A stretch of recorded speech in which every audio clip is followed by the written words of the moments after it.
Good afternoon, everybody. Raise your hand if your mom ever told you, don't talk to strangers. Yeah, that's what my mom used to tell me. So my story today might make you question that piece of advice, and it also might make you question my first year self's decision making, but that's beside the point. So my first year, I woke up one morning. It was spring in March, and it was rainy and cold outside, but I was excited. And I was excited because that day was the first day of the primaries.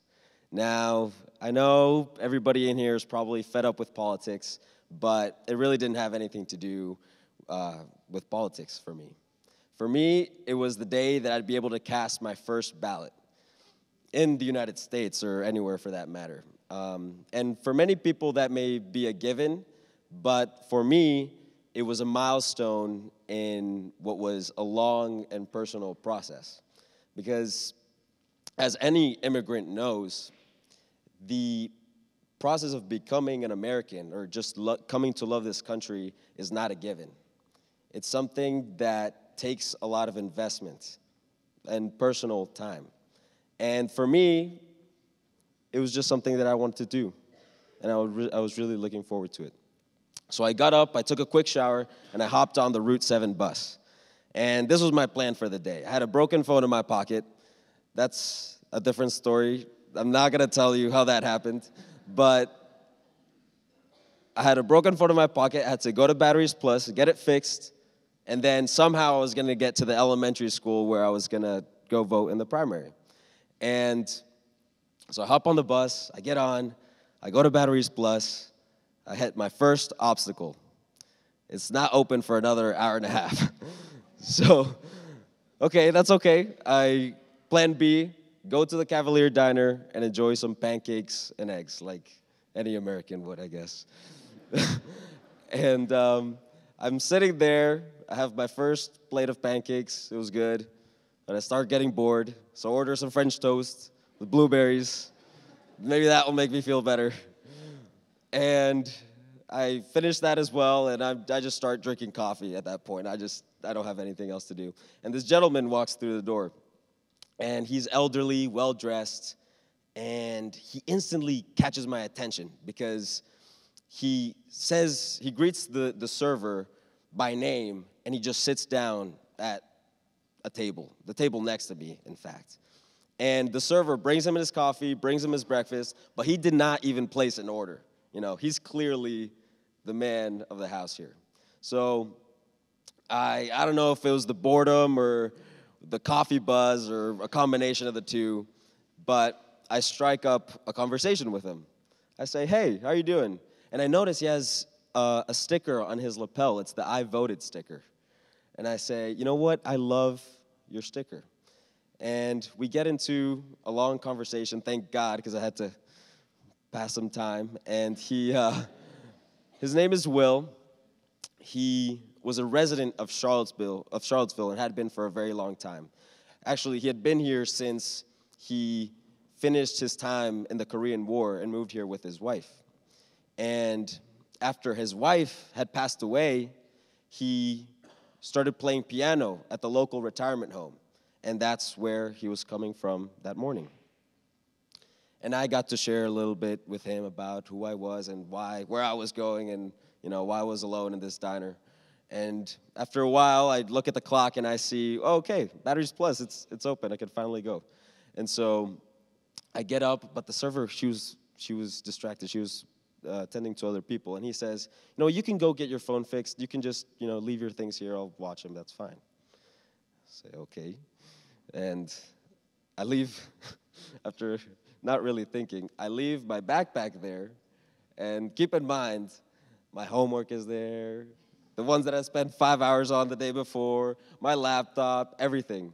And I walk out of the restaurant, and as I hand my phone in to the Batteries Plus attendant, it starts to hit me. I just left a backpack there with a complete stranger. And I have to say, a lot of you are looking at me like my mom looked at me when I first told her this story. But But I walk back, and I notice something is missing. And it's not the backpack, and it's not Will. Will is still there. It's the check on the table. It's taken care of. He says, young man, you're a great person. I really enjoyed meeting you today. And I said, thank you very much. I was really taken aback. He says, how are you getting to the middle school where you're going to vote? And I did not have an answer. My plan was to find a bus, figure it out, maybe catch an Uber, but then I look at my phone, and of course, there's no Uber app on there. And he says, hey, maybe I can just drive you there. And so at this point, I just think, okay, that's what I'll do. So I hop in this fossil of a car, and it takes like 3, tries to get it started. And we get there. And, or we get in the car, and we drive there. It takes about 15 minutes. And, finally, like, this is it. This is the moment that I've been waiting for, the reason why I woke up at 6 a.m. And I get into school, and I found out I can't vote. I had not registered.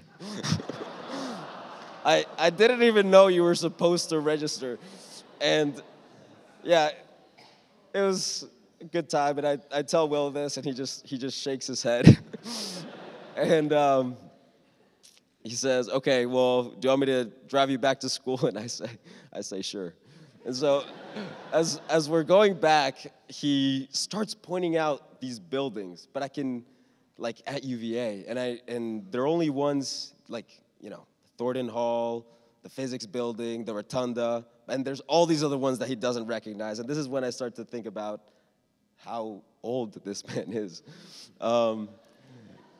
And yeah, turns out he actually went to school here. So yeah, thank God for the honor code. And ultimately, I get dropped off at Bonnie Castle, and one of my roommates walks by, and he sees me getting out of this random car, and he asks me, what was that all about? And I just tell him, forget about it. And I don't think I told anybody this story, really. My roommate at the time and my mom, she was not happy when I told her this. And yeah, I didn't tell anybody. I just held on to it. And I sat in my room later that evening, and I reflected on this man and how great of a figure he had been that morning. And only recently, or throughout my time here, I have drawn on that memory. I thought about it in the elections later that year, amongst that cloud of political anger that I think affected everybody's lives. It impacted me, and I thought about that moment. I thought about it last August. I remember sitting at home thinking about how this could possibly happen, but then I thought about Will, and it gave me a little bit of hope. And I thought about it this week when I found out that there had been some disparaging comments made after the Hispanic community had put out a letter in response to the Arts to Shape campaign. And I also have thought about it now. I think about it now as I think about all the memories that I've made and the things that I want to treasure after these 4 years. And to me, it means a lot, and I can only thank you for letting me share this story today. So.